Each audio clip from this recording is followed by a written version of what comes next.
Tur ir jābūt šim priekam, šai garšai, bet ja tu skaiti kalorijas, tu neēd ēdienu. Tas ir tas, ka mēs ejam tajā tranzītā no pārēšanās uz ierobežošanu, mēs visu laiku jūtamies slikti par sevi.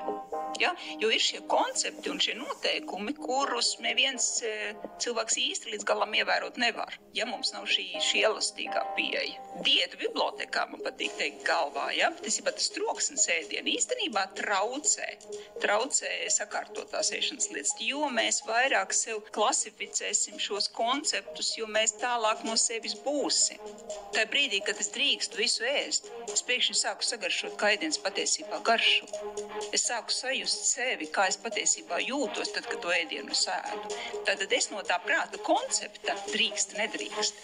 Beidzot nāku mājās pie sevis un sajūtu, kas tad ir tas efekts, ko es iegūstu. Acīm plaši atvērtam un sirdi plaši atvērtu redzēt sevi savā dzīvē, nevis dzīvot galvā, kā vajag būt. Tad mēs redzam to, ka patiesībā tad, kad ir liela emocionālā slodze, fiziskā slodze, es neesmu gulējusi, tad tā cilviņa man vilina vairāk nekā citās reizēs. Un tas ir tikai dabiski. Pārtraukt sevi kritizēt par jebkuru lietu, ka mums neizdevās.